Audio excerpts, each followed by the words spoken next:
الهی پروردگاره د دې سپېڅلي قرآن ختم چې پکې شک او شبهه نشته ستا پاک کلام دی په خپله درګاه کې قبول او منظور وګرځوه او ثوابونه یې هم په دې دنیا هم په آخرت کې را په برخه کړه. پروردگاره د دې پاک قرآن فرمایشات زمونږ د ژوند په چارو کې جاری او حاکم کړه. د ژوندانه په تیارو پیچونو کې د لارې چراغ وګرځوه او زړونه مو قرآني فرمایشاتو ته پرانیزه. الهي زمونږ له ارادي او غیر ارادي ګناهونو څخه راتېر شه. پروردګاره زمونږ عاجزۍ ته وګوره، مونږ زمونږ په تېروتنو او خطاګانو مه نیسه.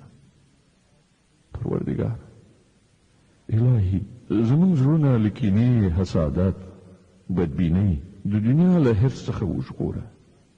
د زړه پاکي راکړه او ستا مخلوق ته مو د خدمت په نیت سنبال وګرځوه. د دښمنۍ افکار له موږ څخه لرې کړه یا پروردګاره.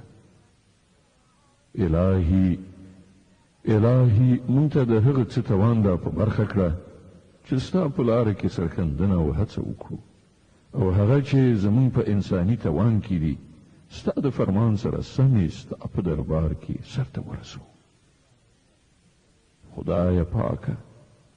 خدای پاکه ته او یوازې ته د ټولو مخلوقاتو د پیدایښت سرچینه او ستا پاک حضور ته د ټولو درګرځېدل دي. زمونږ زړونه په خپل وحدانیت ټینګ او مضبوط وګرځوه. د شیطان له شرک او وسواس څخه چې تا په خپله پرې لعنت کړی او شړل شوی دی ستا د بندګانو دښمن دی او ستا د مخلصو بندګانو د لارې په سر ناست او په غلطه لاره یې بیا یې وژغوره او په خپلو هدایاتو مو روان کړه. الهي پروردګاره ته مولای، ته حقیقي پادشاه، ته مالک او کبریا او پر ټولو برلاس او د قدرت خاوند دی. پروردګاره پرته ستا له پاکې درګاه څخه بله د دعا او استغفار درګاه نشته. خپل د دعا لاسونه مو ستا په دربار کې جګ کړي دي. موږ له خپل درباره نه امیده کوه مه. الهي ستا عاجز او خطاکار بندګان یو، موږ ته بښنه وکړه او د دوزخ له اور څخه مو وژغوره. پروردګاره الهي ستا رضا زموږ د زړه آرزو ده او جنت هغه چې ستا رضا په هغه کې وي.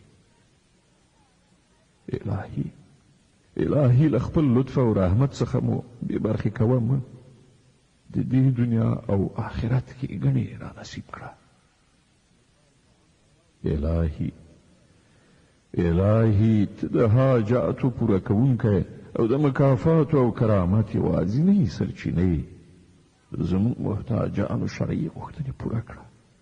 پروردګاره ناروغانو ته شفا ورکړه او له ځاني او روحي ناروغیو څخه یې وژغوره. پروردګاره د مسلمان امت څخه نفاق شقاق لرې کړه. په خاصه توګه د افغان ولس چې سخت تاریخ په دې پړاو کې د نفاق او وروروژنې په اور کې سوځي، اتحاد او یووالی ور په برخه کړه. الهي پروردګاره د منافقانو چل ول او دروغ رسوا او بې اثره وګرځوه. پروردګاره د اسلام او قرآن د سمې لارې دښمنان که هر چیرې او په هر شان دي ناکام او ناامیده کړه. خالق پروردګاره د قرآن عظیم شان د تلاوت او پښتو ترجمې د دې البوم د بشپړولو په خاطر چې زه خپل بنده دې وټاکلم او بیا دې دا وس او توان راکړ چې بشپړ کړم او خپل دربار ته دې د خدمت لپاره وټاکلم. مننه لرم او ستا په دربار کې د سجدې سر ږدم او شکرونه ادا کوم.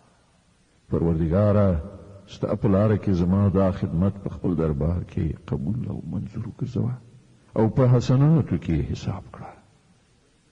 پروردګاره د دې کار ثوابونه مې پلار، مور، خپلو خپلوانو او ټولو مسلمانو خویندو او ورونو، په خاصه توګه هغو خویندو او ورونو ته چې د قرآن عظیم شان د دې البوم په تکمیل کې را سره مستقیم او غیر مستقیم مرسته کړې ده د دې دنیا او آخرت اجرونه نصیب کړه. پروردګاره د دې سپېڅلي قرآن د ختم په برکت مونږ او زمونږ پلرونه نیکونه وبخه او ټولو هغه خویندو او ورونو ته چې د قرآن ختم یې کړی دی ثوابونه ور په برخه کړه. پروردګاره الهي د دې پاک قرآن فرمایشاتو ته زمونږ په زړونو او دماغ کې ځای ورکړه تر څو د دې دنیا په څو ورځني ژوندانه او د هغه له شور ماشور څخه مو سلامت د مقصود پړاو ته ورسوي. الهي د ځنکدن او د قبر عذاب پر مونږ آسانه کړه او د لا اله الا الله محمد رسول الله کلمه مو په ژبې روانه وګرځوه او مسلمان مو له دې دنیا څخه بوځه. الهي پروردګاره ته هغه وکړه چې په پای کې ته له مونږ څخه راضي شي او مونږ سوکاله او بریالي. آمین.